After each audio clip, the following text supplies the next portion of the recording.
Mesdames, Messieurs, bonsoir. Merci de suivre ce journal sur LCA, la chaîne au cœur de l'Afrique. Au sommet de l'actualité de ce jour, plus de plénières et de réunions à l'Assemblée nationale. La pandémie du Covid-19 en est la résultante. Une décision voulue par le premier responsable de l'hémicycle qui veut ainsi prémunir ses agents de l'épidémie. Les détails dans un instant. Et puis le gouvernement burkinabé touché par le Covid-19. Deux de ses membres sont affectés par la maladie. Il s'agit du ministre Waro de l'Éducation et du ministre d'État Simeon Sawadogo, tous deux porteurs du virus. Plus de précisions dans un instant. Enfin, une vague meurtrière au nord du Mali. 30 soldats ont été tués suite à une attaque djihadiste, l'attaque la plus meurtrière que connaît ce pays depuis 4 mois. On en parle dans cette édition. Voici pour les titres de ce journal. Merci de nous suivre. On ouvre ce journal avec cette bonne nouvelle. 4 personnes ont été déclarées guéries du coronavirus. Ce sont de ceux-là le couple pastoral Karambiri, premier cas à être diagnostiqué positif à la maladie. Le couple qui justement a fait une déclaration à sa sortie d'hôpital. Je vous propose de les écouter. Nous rendons grâce à Dieu pour ce moment que nous voulons partager avec chacun d'entre vous. Nous bénissons le Seigneur pour tous ses bienfaits. Pendant ce temps que nous avons passé, comme vous le savez, plusieurs d'entre vous, nous remercions le Seigneur de ce qu'il nous a restaurés par sa bonne main et aussi à travers l'équipe médicale qui vraiment s'est bien chargée de nous et au moyen des prières d'intercession des frères et sœurs.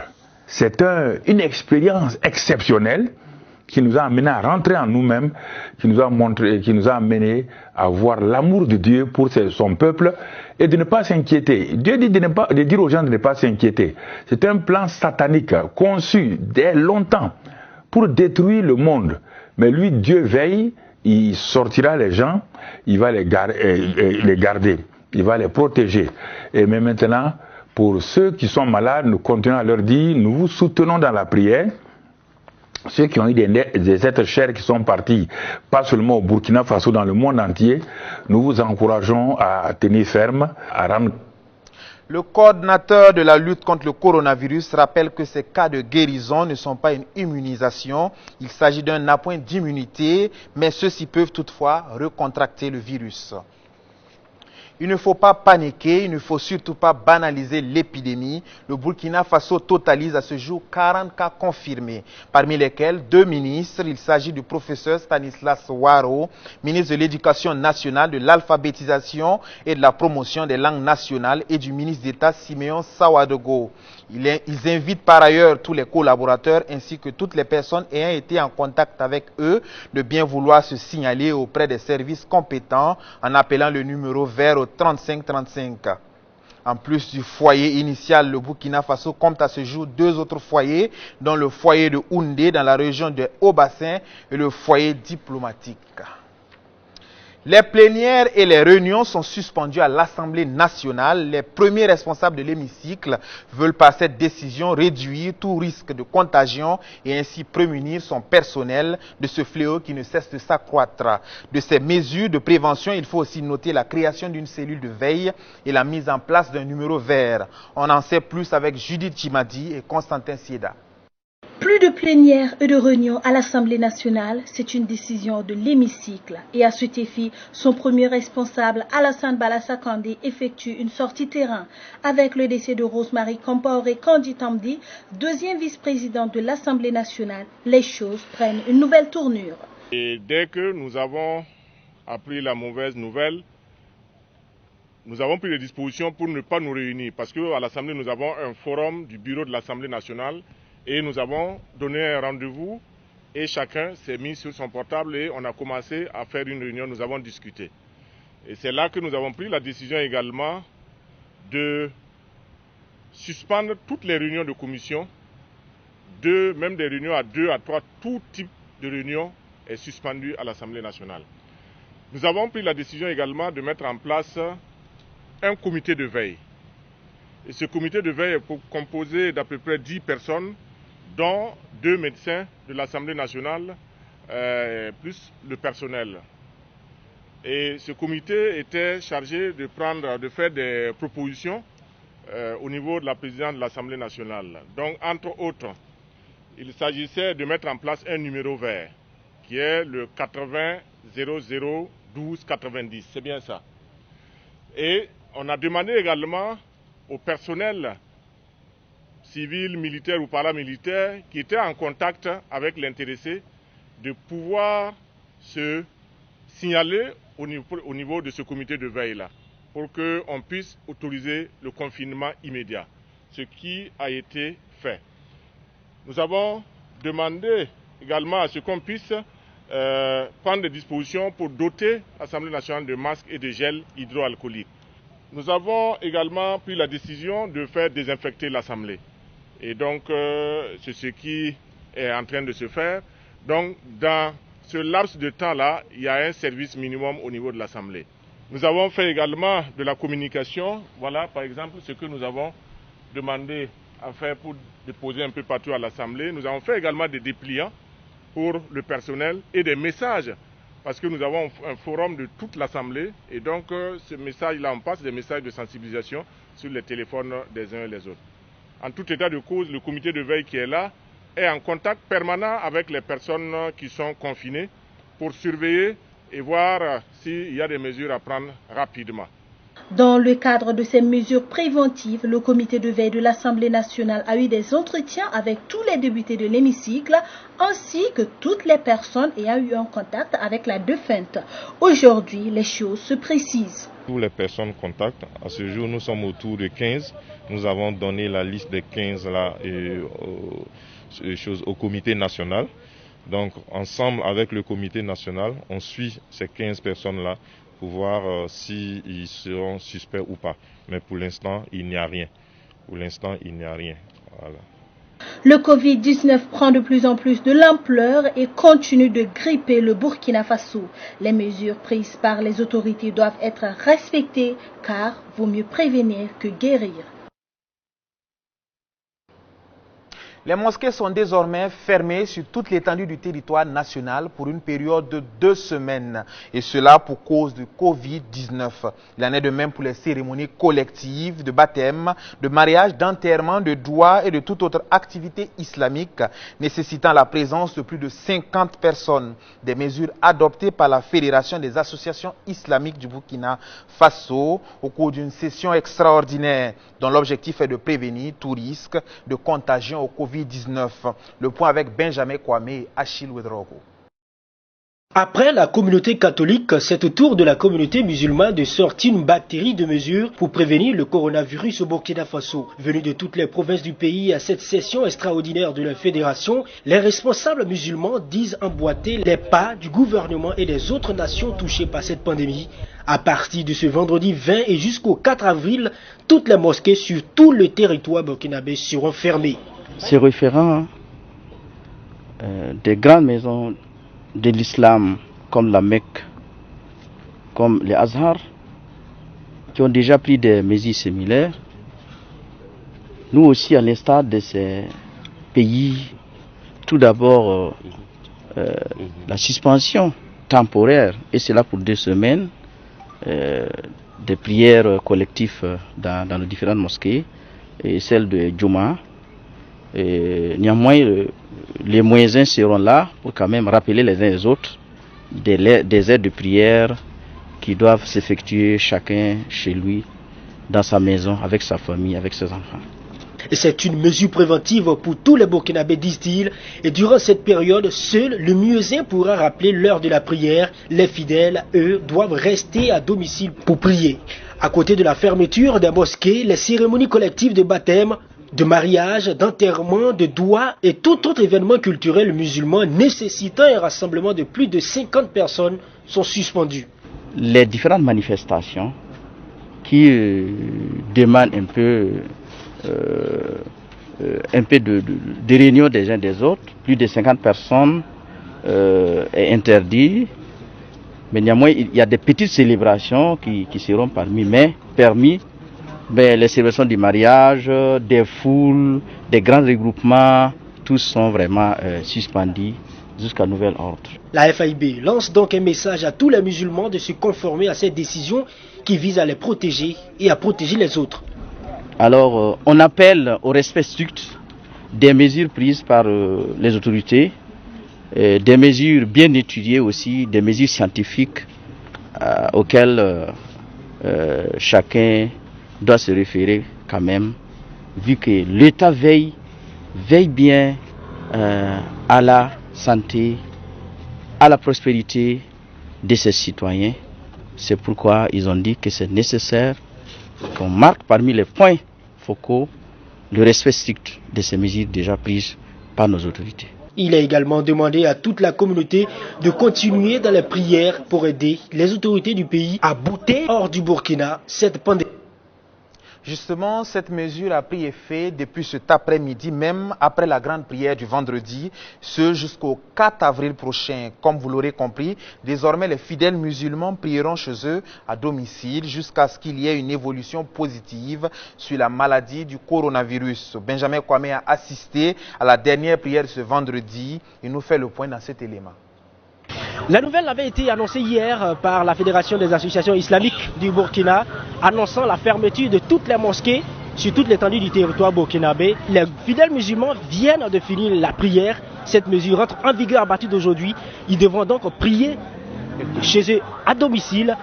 Que deviennent justement à partir d'aujourd'hui leur quotidien? Vous allez le savoir. Suivez-moi, j'ai tout de suite un fidèle musulman qui vient de finir la prière. Bonjour monsieur. Bonjour monsieur. Que pensez-vous justement de cette nouvelle prise par vos responsables religieux? L'islam, c'est la plus belle exemple qui existe au monde. Et car autant de prophètes, paix et salut sur lui, à son temps, cette même épidémie est arrivée. Lorsqu'il a quitté Médine pour la Mecque, est arrivé en chemin. Il a eu vent que le village prochain est une épidémie qui tue les animaux ainsi que les êtres humains. Et le prophète a passé une nuit à cet endroit. Et le lendemain, il a fait une prière de 2 rakats et il a dit à ses disciples, repartons à la Médine. Que nous montre l'année prochaine en bonne santé, on reviendra à la Mecque. Ça, c'est un bel exemple que le prophète lui-même, paix et salut, a eu dans sa vie. Il a fait physiquement, pratiquement.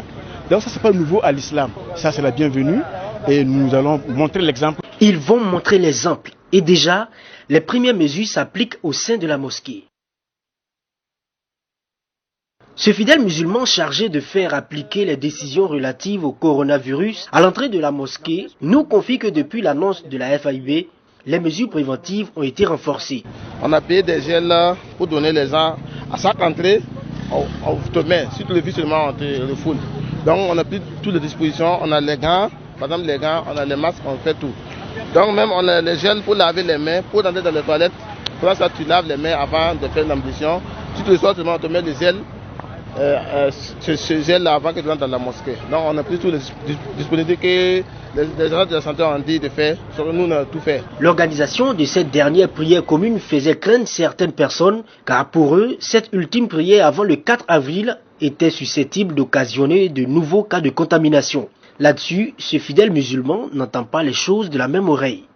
On a trouvé que c'était la belle occasion pour nous de donner les derniers conseils pour permettre aux fidèles musulmans, parce que c'est notre lieu de rencontre, notre lieu d'information. Donc on a préféré prendre ce vendredi-là, donner toutes les informations possibles, permettre aux gens de prendre les dispositions pour éviter la maladie. Moi j'ai trouvé que c'était vraiment responsable.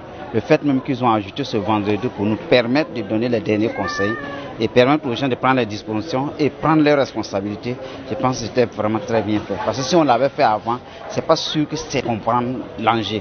Désormais, les prières se feront en famille et il faut veiller à ce que ces mêmes mesures soient appliquées dans ces domiciles. Donc les mesures là, c'est surtout à appliquer dans les familles, et dans les petits regroupements et ailleurs autre qu'ici. Le fait que les responsables aussi aient dit que vous pouvez rester chez vous à la maison pour faire la prière, ça ne gêne pas? Ça ne gêne pas, ça ne gêne pas. C'est une mesure qui est arrivée, c'est une circonstance qui est venue. Je pense que l'islam reconnaît ça, l'islam l'accepte. Voilà, c'est une mesure, c'est les autorités, il faut les respecter. Il y a encore, c'est notre santé aussi, il faut respecter. Donc, comme c'est un truc commun, une décision commune, l'application aussi doit être commune. Et nous sommes fiers, nous adhérons et nous sommes d'accord même. Lui aussi est d'accord pour la mesure, mais demande qu'elle s'étende sur d'autres endroits, regroupant également plus de monde. On a fermé tous les mosquées comme ça. Bon, en tout cas, ça c'est comme ça, c'est vrai, mais c'est pour les protéger tous les ans comme ça. Mais en tout cas, quand nous on veut demander pour le gouvernement là, on n'a qu'à fermer les Bordjani avec les Machi. Sinon, ils ont fermé tout. Mais pour les mamans, en tout cas, si on vers 17h, 16h, si vous allez passer à Machi, Bordjani comme ça, il y a les gens beaucoup là-bas quoi. ça aussi, ça peut déclarer au coronavirus là. Et un autre d'attirer l'attention du gouvernement camerounais sur l'inflation des prix des masques et des gels hydroalcoolisés. Puisque les gens ont augmenté le prix de ça, donc tout le monde ne peut pas avoir. Mais il faut faire sortir le contrôleur de prix, qu'on n'a qu'à voir ce que les gens font. Puisque je crois qu'à l'usine n'a pas augmenté le prix. C'est les gens qui ont augmenté le prix sur le marché. Donc il faut que les contrôleurs de prix voient ça. Si on te voit, tu as augmenté le prix seulement, on te confisque ton marchandise et puis on te tarde une amende. Vous l'aurez donc compris, la prière commune dans les mosquées partout au Burkina Faso, c'est le dernier jour aujourd'hui, vendredi, et les fidèles musulmans sont d'accord avec cette décision, d'abord émanant de leur fédération, et les fidèles musulmans s'appliquent également à la décision du gouvernement. Ils annoncent effectivement qu'ils vont suivre cette mesure parce que c'est une décision coranique, on va dire comme ça, car le prophète lui-même en fait cas de cela. Dorénavant, on reste chez soi pour prier. N'empêche qu'il aura quand même les muezzins dans les différentes mosquées pour pouvoir donner l'heure des différentes prières. La Tunisie, désormais placée en confinement général, l'annonce a été faite ce vendredi même par le président tunisien Kais Saïed. La date d'entrée en vigueur et la mise en application de ce confinement ne sont pas encore précisées, mais selon le décret présidentiel, les Tunisiens sont appelés à rester chez eux et de ne pas sortir que dans des cas d'extrême nécessité. La Tunisie, qui a déjà fermé ses frontières maritimes, terrestres et aériennes, est depuis mercredi sous le coup d'un couvre-feu. Par ailleurs, les déplacements d'une région à l'autre sont également interdits, sauf raison légitime. Les hypermarchés seront fermés, mais les boutiques et commerces de proximité seront approvisionnés, a-t-il souligné. Le président a également décrété la fermeture des espaces industriels où travaille un nombre important d'employés. La Tunisie compte à ce jour 54 cas identifiés et un décès dû au nouveau coronavirus. Le président a appelé à une solution coordonnée sur le plan international dans le cadre des Nations Unies. L'épidémie du coronavirus aussi perturbe la célébration des rites musulmans. Les autorités saoudiennes suspendent temporairement le Hajj et la Umrah en raison de la pandémie du coronavirus. Tous les candidats au Hajj et à l'Umrah 2020 ayant versé de l'argent seront indemnisés par l'Arabie Saoudite. Un mécanisme de remboursement est déjà établi en rapport avec les agences locales qui organisent le pèlerinage. Plus de 15 000 pèlerins nigériens sont concernés. Les suspensions concernent environ 4 000 pèlerins pour la Umrah et 14 000 autres pour le Grand Hajj.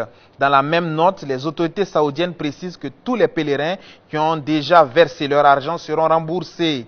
Un mécanisme de remboursement électronique est déjà opérationnel par l'intermédiaire des agences locales de voyage. Il s'agit spécifiquement des prêts de visa et autres prestations de services pour le Hajj. Une fois le remboursement effectué, des notifications seront faites aux intéressés. Un second mécanisme de remboursement des frais d'hébergement et de transport à la Mecque est également prévu. Le roi du Soukous a déposé à jamais sa couronne pour l'au-delà. Orlus Mabélé, puisque c'est de lui qu'il s'agit, a tiré sa révérence hier à Paris à l'âge de 67 ans. La légende de la musique congolaise serait morte de coronavirus. L'artiste souffrait par ailleurs d'une tumeur de la gorge. Orlus Mabélé, de son vrai nom Aurélien Miat Sonama, était originaire du Congo-Brazzaville et s'est installé en France dans les années 1980. Il est devenu célèbre dans toute l'Afrique de l'Est dans les années 80 avec plus de 10 millions d'albums vendus. Parmi ses succès, on peut citer le titre Evelyne que je vous invite à écouter.